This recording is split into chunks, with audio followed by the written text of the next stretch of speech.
Tonight, the Send Her Back chant and the growing outrage. After those charged words at his rally tonight, President Trump and our John Carl asking him, did his own words, his own tweets lead to those chants? The president responding, saying he wasn't happy with the chants. John then asking why he didn't ask the crowd to stop. The dangerous, potentially life-threatening heat tonight, the warnings, more than 30 states now. It'll feel like 108 in Detroit and in D.C., 109 in Philly, 108 in New York City. Ginger Z times it out. The major chemical scare amid this heat today, the fire igniting the injuries, and residents for a time told to shelter in place, to turn off their air conditioners. Jeffrey Epstein in court today arguing he should be allowed out on bail. What the judge ordered and the one word he used to describe Epstein. News coming in late today, the U.S. taking military action, a U.S. Navy ship destroying an Iranian drone. Martha Raddatz is live. The horrific massacre overseas, we're learning more tonight. More than 30 people killed when that man doused this building, and what he yelled right beforehand. Back here at home tonight, two major bus scares, one full of children returning from youth camp catching fire. And the school bus, the driver suffering a medical emergency crossing the center line. That other driver there running to board the bus while it's moving. Your health, coffee, and cancer, the new study in tonight. And America Strong, the Vietnam veteran, and now an entire community answering the call. This is ABC World News Tonight with David Muir. Good evening, and it's great to have you with us here on a Thursday night, and we'll get to the sweltering heat and now the warnings in just a moment. But first, the growing heat and outrage after the president's tweets, and overnight those chants at the president's rally, the crowd chanting, "Send her back." Those chants after the president took aim at Congresswoman Ilhan Omar, the crowd in North Carolina then offering those words, "Send her back." But tonight, John Carl asking the president if his own tweets led to all of this. The president taking no responsibility, but saying, quote, he was not happy with it. So John asked, why didn't the president ask the crowd to stop?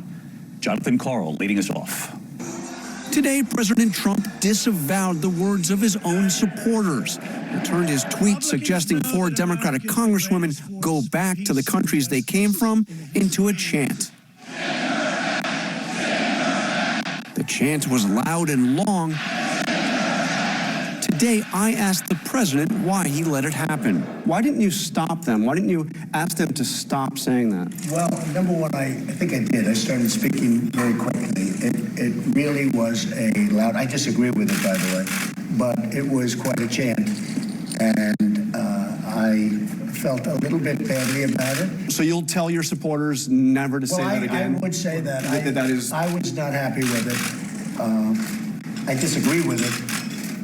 But again, I didn't say that, they did, but I disagree. But they were echoing what you said in your first tweet, that they should go back. Well, I don't think if you examine it, I don't think you'll find that, but I disagree with it. But you'll stop them if they try to do it again. Well, I didn't like that they did it, and I started speaking very quickly. Listen for yourself. As President Trump criticizes Minnesota Congresswoman Ilhan Omar, the chant plays out for 13 seconds. The president doesn't speak again until it dies down. Omar has a history of launching vicious anti-Semitic screeds.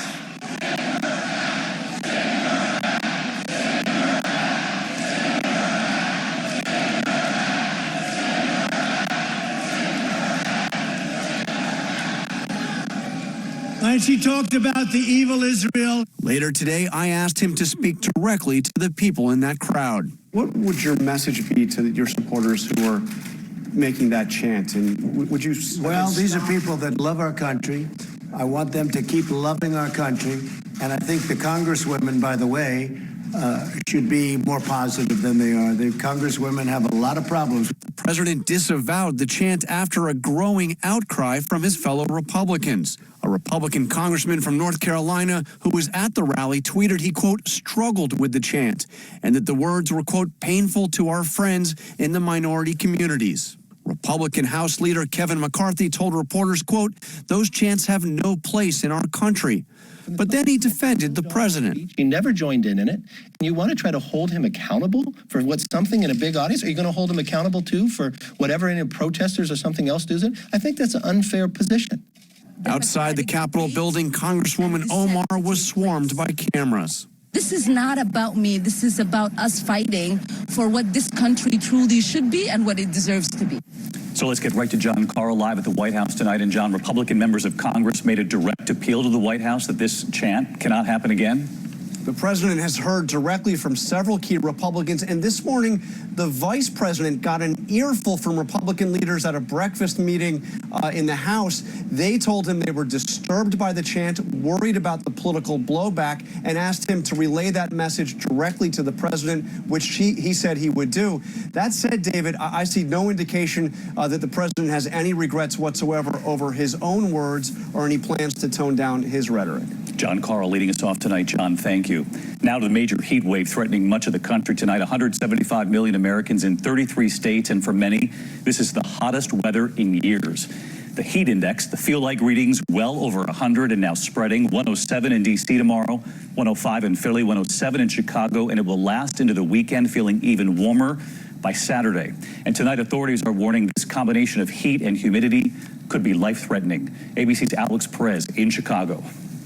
Tonight, that heat wave has more than half the country sweltering after lightning-packed deadly storms rocked the Northeast.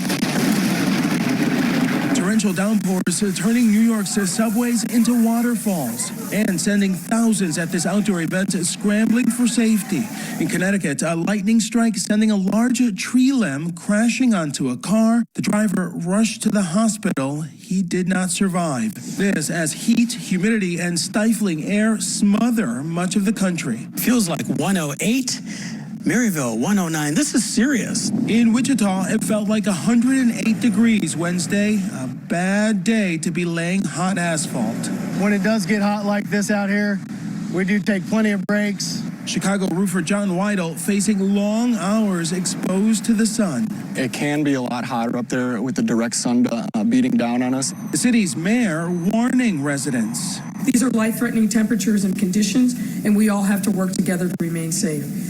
Even commuter trains ordered to slow down to ease the stress on the hot tracks. New York City bracing for a 100-degree temperature this weekend. After last weekend's blackout, officials say the grid will hold up. We've got over 4,000 crew members on the ground ready to respond to outages as they occur.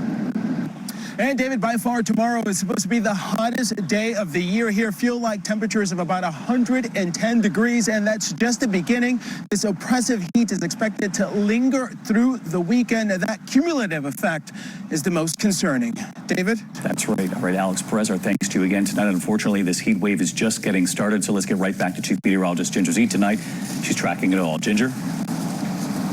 Hey, good evening to you, David. You know, we start Hartford, Connecticut, or Washington, D.C., places that have not seen 100-plus degrees in 3 years. Philadelphia, New York City, it's been 7 years. I think all 4 plus dozens of others are going to see that century mark this weekend. Look at the map there. That is a ridge of high pressure, the jet stream that acts as that kind of fence to keep the cool air. It is so far north. Look at Lincoln feels tomorrow afternoon like 112, Des Moines 108, Chicago 107. The core that is circled there of the hot air slides east, and by Saturday it settles in so that Richmond, Virginia's 112 feels like. The heat index in New York City and Philadelphia will approach 110. Even the overnight lows could be some of the warmest we've seen in years, if not records, David. Wow, that circle of heat you showed on the map there, that is extraordinary. Ginger, thank you. Let's keep an eye on our neighbors throughout all this. In the meantime, amid this blistering heat, the major scare at a chemical plant, a fire igniting here in the Northeast, then leading to a chlorine spill.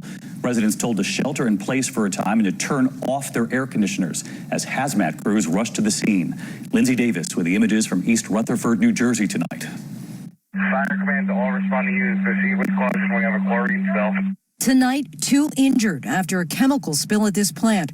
Workers still inside as 2 fires broke out, causing a suspected chlorine leak. Next thing you know, it was a puff of smoke, and everybody just scrambled out. We saw it, we cut off our machines, and we started scrambling out the exits. Hazmat crews rushing to the East Rutherford, New Jersey facility. The incident forcing officials in the town west of New York City to tell residents to stay indoors and shut off their air conditioning despite the sweltering heat. Officials say that fire started because machines were left on and no one was monitoring them. But late in the day, authorities did lift that shelter-in-place order after air quality readings came back as safe. David. Lindsay, thank you. We're going to turn next here to accused sex trafficker Jeffrey Epstein, whose lawyers made their case that he be allowed out on bail tonight. What the judge has now decided, and the judge saying Epstein had an uncontrollable sexual attraction to conduct with underage girls. ABC's Tom Yamas was in court. Tonight, disgraced financier Jeffrey Epstein realizing there was one thing his millions couldn't buy: freedom. A judge denying him bail, siding with prosecutors that Epstein is both a risk of flight and a danger to the community. There was a time when the United States government sadly failed our clients 10 years ago or so. Those days are now apparently behind us. Epstein, who pleaded not guilty to the sex trafficking of underage girls, proposed a bail package that would have had armed guards and security cameras inside his Manhattan mansion. But prosecutors called that a gilded cage, and the judge agreed. If you're a victim of sexual abuse, your voice should be heard. Period. The judge also citing Epstein's accusers, Courtney Wild and Annie Farmer, who testified he was still a threat. The judge also troubled by what agents found in that raid of his mansion and inside of a locked safe. Sexually explicit photos and discs, $70,000 in cash, dozens of diamonds, and an Austrian passport with Epstein's photo but a different name, and Saudi Arabia as the country of residence. Epstein, who owns mansions and islands, will now spend the next several months in a concrete cage. And Tom Yamas with us live tonight outside federal court. He's been covering this case from the start. And Tom, the judge releasing his ruling late today, which actually revealed even more about his decision. That's right, David. The judge saying at the heart of this case and his decision was the topic of danger. He and the court feared for the victims in this case, but also potential new victims if Epstein were to be let go. And David, I want to point out the next step now is trial. The judge saying in his ruling, the evidence against Epstein appears strong. David? All right, Tom, our thanks to you again tonight as well. We are learning of new tension with Iran at this hour. President Trump revealing late today that an American warship, the USS Boxer, had taken military action against an Iranian drone. Martha Raddatz has late reporting now. The USS Boxer, an amphibious assault ship, was transiting through the Strait of Hormuz, a vital oil passageway, when the president says an Iranian drone approached the Boxer, coming within just 1,000 yards. The Boxer took defensive action against an Iranian drone, which had closed into a very, very near distance, ignoring multiple calls to stand down, and was threatening the safety of the ship and the ship's crew. The drone was not shot down. The Marines brought it down with counter-drone jamming equipment. It was less than a month ago that Iran shot down a far more sophisticated and expensive U.S. drone. And today, just before that Iranian drone was destroyed, Iranian state TV says its Revolutionary Guard forces seized a foreign tanker and its crew, accusing them of smuggling fuel. So Martha's live in our Washington bureau tonight. Martha, any reaction from Iran this evening yet? David, the reaction from Iran has been pretty muted. The foreign minister saying he had no information about losing a drone, but did point out in a tweet that the Persian Gulf is off Iran's coast, implying the U.S. should stay out of its neighborhood. David? All right, Martha, our thanks to you as well. Overseas tonight, we are learning more about that horrific arson attack shocking all of Japan tonight. A man setting an animation studio on fire, quickly engulfing the entire building, and the numbers are staggering. At least 33 people were killed, and what he said right beforehand. Here's ABC senior foreign correspondent Ian Pannell tonight. Tonight, a suspect in custody as Japan mourns the victims of an horrific arson attack that's left at least 33 dead. The blaze broke out in this three-story building, home to Kyoto Animation, a major studio. A man in his 40s entered. Witnesses say shouting, "Die, die," pouring highly flammable liquid and setting it alight. There were some women inside, and firefighters broke the window and pulled them out, this man says. In all, 70 people were inside the building. Barely half made it out alive. At least 22 of those killed died in the stairwell trying to escape. The studio boss says they'd received death threats, but it's unclear if those were connected to this tragedy. The suspect reportedly not an employee and didn't have any ties to the company. The police now trying to work out the motive. David? Ian Panel with us tonight. Ian, thank you. And an emotional hearing back here at home on Capitol Hill over conditions at migrant detention centers here in the U.S. Acting Secretary of Homeland Security Kevin McAleenan answering questions from the House Oversight Committee when the chairman, Representative Elijah Cummings, grew impatient with his answers. You feel like you're doing a great job, right? Is that what you're saying? We're doing our level best in a very... What does that mean? What does that mean when a child is sitting in their own feces, can't take a shower? Come on, man. What's that about? None of us would have our children in that position. They are human beings. Cummings telling McAleenan the United States is the greatest country on earth and adding, we can do better. Hear that frightening scene on a Texas highway, a charter bus full of children returning from camp when a fire breaks out. And here's ABC's Steve Osensami now. The children from a Texas church who escaped from this burning charter bus were coming home today from summer camp in San Antonio when they say it started wobbling and smoking and smelling like burnt rubber. That's when the driver stopped and told everyone to get off. A driver passing by recorded this video of the fire on a cell phone. I see all the girls crying and freaking out. It kind of made me freak out more. Everyone got out just in time. For reasons that aren't yet clear, the bus exploded. Traffic on US 21 in Blanco County was blocked in both directions. The black smoke filled the sky and could be seen for miles. 6 of the children had to be treated for smoke inhalation. It took firefighters 2 hours to put out the flames. The church says this was likely an engine issue and that they've worked with this charter bus company before, but probably never again. David? All right, Steve, thank you. To the index of other news tonight, and a veteran Los Angeles police officer is facing rape charges involving 2 different women tonight. 33-year-old William Rodriguez appearing in court today. He's accused of raping a woman in 2018. And while he was under investigation in that case, authorities say his DNA returned a match for a separate 2015 sex assault. Rodriguez pleaded not guilty. He's being held on $1.2 million bail. Frightening moments involving a school bus in Minnesota tonight. That driver apparently suffering a medical emergency, crossing the center, weaving back and forth. You see the rig there that just passed. Authorities carefully boxing the bus in with an off-duty firefighter who got on as the bus was still moving slowly to put the bus in park. The driver has been taken to the hospital tonight. There's been so much talk about coffee and whether it increases your risk of cancer. Well, tonight a new study by Australian researchers who used data from more than 300,000 people. They found no link between coffee consumption and the overall risk of developing cancer. That study has been published in the International Journal of Epidemiology.